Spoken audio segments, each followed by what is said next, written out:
What's up, YouTube? Still not feeling extremely good. My girlfriend's probably gonna see I'm live or whatever and get upset, but I'm going to let her know that I had to do this because I've been thinking about this for the last couple days and I've been sick and I've been wanting I fell behind because of that. But recently I went to a small little tournament. Well, small being the keyword here. I took my usual Rayquaza mat as usual because I like the Rayquaza mat. It's a little more refined than the Ultra Pro mats, but it's still technically made by Ultra Pro, even though there's no logo, which is why I like this mat over the other Ultra Pro ones because it has no label saying it's Ultra Pro. It just has Pokemon TCG on it, which is really nice. Anyways, I took this deck here, and from the title, you can probably tell what it's in it already. And it's my Cyber Dragon. And the guy couldn't help but notice I kind of wrenched on a theme. And I didn't even realize I had done this until like hours after we had played each other. He's like, your sleeves match your deck, which is in white sleeves, as you can see. And your deck box fits into the theme being an electronic-based kind of character deck. Cyber Dragons being machines, and Sword Art Online being about video games, which are basically machines. And this kind of surprised me a little bit. I mean, my extra deck is clearly in red sleeves. This is no big deal here. But when he pointed it out to me, I started to kind of realize something. And Cyber Dragons have always been my favorite decks.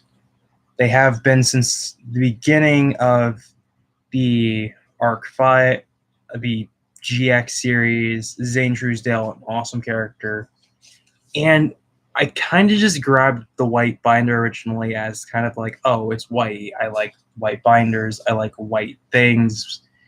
I know that sounds racist, but trust, it's just the color white, the shade of white on most Ultra Pro products is amazing. And if you don't own white sleeves and like a white binder, pick them up because this is a beautiful white. But I started noticing some kind of a trend. So Cyber Dragons are known for two things: being Cyber Dragons and being brutal as all hell. And the usual coloration of Cyber Dragons is gray. Well, I have these in white sleeves, which technically kind of borders on white in a way. And this is kind of where I didn't even realize I'd done it subconsciously without thinking about it. But all of my stuff is set up all the same. I am ordering a Cyber Dragon deck box for 50 cards. It's gonna be my sideboard, my deck. It's gonna be basically a belt clip deck box, which is really cool, and I'm gonna be using it for like everything. It's a Cyber Dragon deck box, but my Cyber Dragons actually are some of my favorite decks, and I didn't realize that this deck would be with me as long as it has been. This is a double-sleeved 40-card deck right here, my Cyber Dragons, and this is not the first iteration of my Cyber Dragon deck.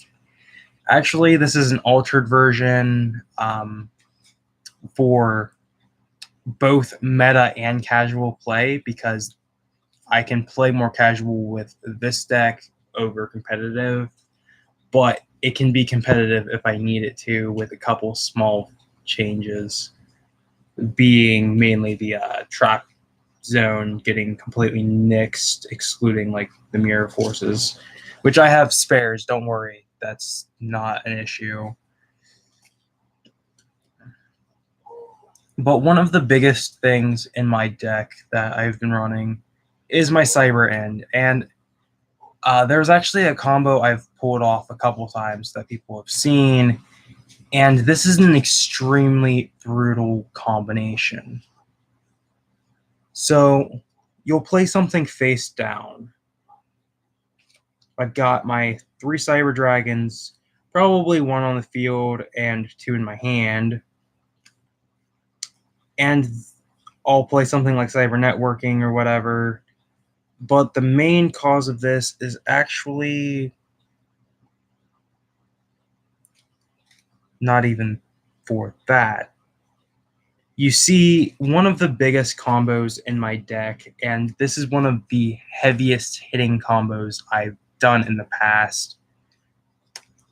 And this is something that a lot of people don't realize Cyber Dragons are innately good at doing. Now, yes, Cyber Dragons are not known for swarming the field, but one of the major kickers of this deck is there's so many cards in it that can be used for fusion materials. And this is where it kind of borders on kind of insanity. So let's say I've basically got everything set up that I need, being a Zwei and a Dry, or 2 Zwei, 2 Dry in the grave, and Cybers in my hand. Well, the first thing you play is Power Bond. Fuse your 3 Cyber Dragons for Cyber End Dragon. Now, Cyber End is going to be your massive ass beater for this play. But that's not all you're going to do. Next up, you're going to use Cybernetic Fusion support by paying half your life points, and this is why this is like, if you're going for this big play, you need the prior qualifications met. First off, you need to be okay with losing the duel if they counter it. And second off, if they don't counter it, you're good, because then you can worry about that. You can play that. Honestly, that's the reason you use Power Bind first, is because you want to see if they're going to counter that. And if they have nothing face down, then you're good. And then with that, you're actually going to bring out a Cyber Twin by banishing 2 of your Cyber Dragons from your grave. And then you're going to use another fusion card, Overload Fusion, to bring yet another. By banishing 2 more Cybers, you're going to bring out Chimera Tech Dragon. Now, why Chimera Tech? Actually, I'm joking. You're actually going to bring out your second Cyber Twin. Why is this important? Well, all of this means nothing. All of these plays mean absolutely nothing until you play Limiter Removal. This is your trump card right here. This is broken, and this is why this combo is so fucking good. Because you can bring out Cyber End and 2 Cyber Twin, and your Cyber End being over 8,000 attack points up to 16,000, and 2 5,800 beaters that can attack twice. Keep that in mind. There is a total of 5 attacks and 3 monsters, one of which has piercing damage, which means that you can actually risk attacking with one of these, and then if you have to use basically your first attack is a bait to see if they have something like Mirror Force or something like that on the field. This is why you need to have 2D Fusion if you're going to pull off this combo. Nothing else will work, trust me. But if you have those qualifications met and they don't counter that, then you go in for the kill by attacking their monster and OTK their build. Now, this is the reason that Cyber Dragons have been running the show for a long time and could still be considered one of the best decks. Because yes, they are easily countered. Yes, they are easy to float into other things and then get this and possibly get their support completely nixed halfway through the duel.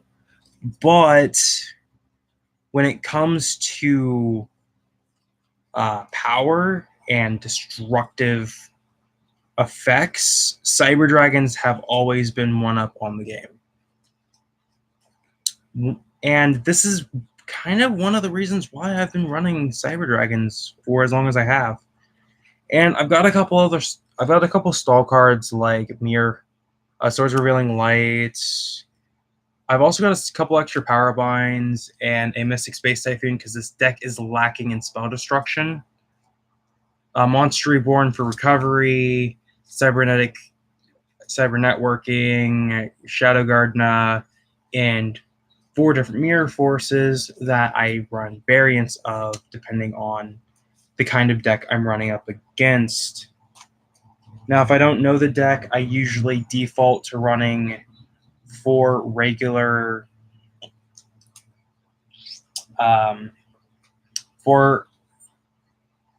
usually I end up running more of the Gardna, or depending on if it's a high class floating ability, like I don't know, like let's say someone's using something like Odd Eyes. I tend to run more Mirror Force because usually they're running Perform a Pal,